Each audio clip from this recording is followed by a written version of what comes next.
पिछले साल कन्याकुमारी से लेकर कश्मीर तक हमने भारत जोड़ो यात्रा की। 4000 किलोमीटर और हजारों लोगों से मेरी बातचीत हुई। हर प्रदेश में, अलग अलग डिस्ट्रिक्ट्स में, अलग अलग भाषाओं में, और सब लोगों ने एक ही बात कही कि जो हिंदुस्तान है वो नफरत का देश नहीं है, वो मोहब्बत का देश है, भाईचारे का देश है। और रास्ते में लोगों ने मुझे 2-3 चीजों के बारे में, हर स्टेट में पूरे रास्ते बताया। पहली बात कि आज के हिंदुस्तान में युवाओं को रोजगार नहीं मिलता है,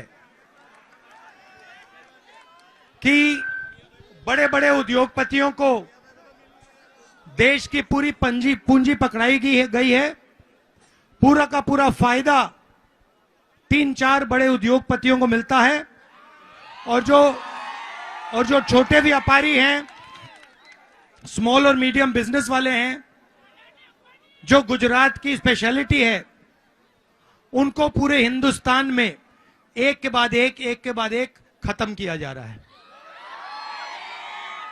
छोटे दुकानदारों ने, छोटे व्यापारियों ने मुझे कहा कि नोटबंदी और जीएसटी हमें मारने के हथियार हैं, हमें खत्म करने के हथियार हैं, और अदानी जी के लिए रास्ता बनाने वाले हथियार हैं।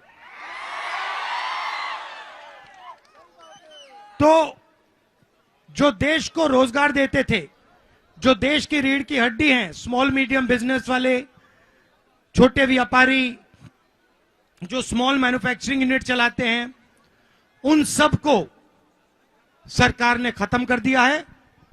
और हर सेक्टर में अगर आप देखें तो आपको अदानी दिखाई देगा। आप एयरपोर्ट देख लीजिए, आप पोर्ट्स देख लीजिए, आप कृषि का सेक्टर देख लीजिए, स्टोरेज देख लीजिए, हिमाचल में सेब देख लीजिए, सोलर पावर देख लीजिए, विंड पावर देख लीजिए, पावर जनरेशन देख लीजिए, माइनिंग देख लीजिए। सब जगह आपको एक व्यक्ति का चेहरा दिखाई देगा। पहले क्या होता था? पहले हथियार ऑर्डिनेंस फैक्ट्री बनाती थी, राइफल्स, पिस्तौल, कारतूस, ये सब ऑर्डिनेंस फैक्ट्री बनाती थी, पब्लिक सेक्टर फैक्ट्री थी। अब क्या किया? सारे के सारे कॉन्ट्रैक्ट्स उन्हीं 2-3 लोगों को पकड़ा दिए। अब अदानी डिफेंस का भी माल बनाता है। सही है ना? आप मुझे बताओ, ये अग्निवीर योजना ये क्यों लागू की गई? ये किसी युवा को नहीं अच्छी लगती। हिंदुस्तान में एक आपको ऐसा युवा नहीं मिलेगा जो आपको कहेगा मुझे अग्निवीर योजना अच्छी लगती है।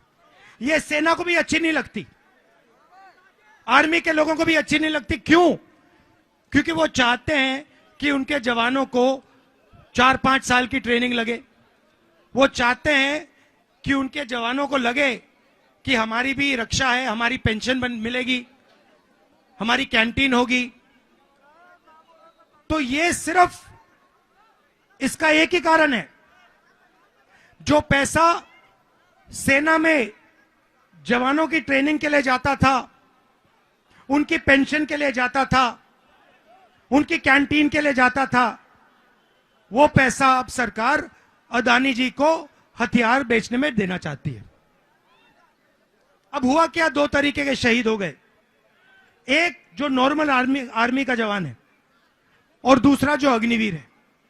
अग्निवीर कैसे कहते हैं? भैया आप 4 साल रहोगे, अगर आप शहीद हो गए, आपको गोली लग गई, तो आपको शहीद का दर्जा नहीं मिलेगा। आप आर्मी छोड़ोगे तो आपको पेंशन नहीं मिलेगा, आपको इज्जत नहीं मिलेगी। आपको वापस 4 साल बाद बेरोजगारी में हम डाल देंगे। तो आर्मी वाला रास्ता बंद कर दिया। पहले पब्लिक सेक्टर हुआ करता था, BHEL, HEL, ये सब कंपनी होती थी। इसमें युवा रोजगार पा सकते थे। इनको एक के बाद एक के बाद बेच रहे हैं। तो आपके जो रास्ते थे बेरोजगारी से निकलने के, उनको ये बंद कर रहे हैं जहां भी देखो। तो हमने कल राजस्थान में कांग्रेस पार्टी ने 1-2 अनाउंसमेंट किए। पहला अनाउंसमेंट कि 30 लाख सरकारी नौकरियां हैं जो आज खाली पड़ी हुई हैं। 30 लाख। जैसे ही हमारी सरकार आएगी, वो 30 लाख नौकरियां हम भर के आपको दे देंगे।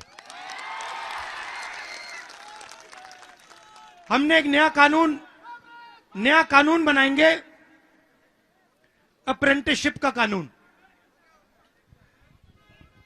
जो भी कॉलेज का ग्रेजुएट होगा, डिप्लोमा होल्डर होगा, यूनिवर्सिटी से डिग्री लेके आएगा, चाहे वो कोई भी हो हिंदुस्तान में, उनको हम अप्रेंटिसशिप का अधिकार देने जा रहे हैं। मतलब 1 साल के लिए उनको गारंटी करके पब्लिक सेक्टर में, प्राइवेट सेक्टर में 1 साल की ट्रेनिंग और नौकरी गारंटी करके उनका अधिकार बनता है। 1 साल के अंदर उनके जेब में 1 लाख रुपए हम डाल देंगे। आप देखिए, आपसे युवाओं से पेपर कराते हैं, एग्जाम कराते हैं। गरीब युवा एग्जाम करते हैं। जिस दिन आप एग्जाम भरने जाते हो, उस दिन 2-3% अमीर बच्चे अपने मोबाइल फोन पे ईमानदार बच्चों को एग्जाम दिखा देते हैं कि ये देखो तुमने पढ़ाई की, हमारे पास तो पेपर लीक हो गया। तो हम एक नया कानून लाएंगे, ये जो पेपर की आउटसोर्सिंग हो रही है, टेस्टिंग की आउटसोर्सिंग हो रही है, चेकिंग की आउटसोर्सिंग हो रही है, इसको हम बंद कर देंगे। सिर्फ सरकारी संस्थाएं एग्जाम दे पाएंगे।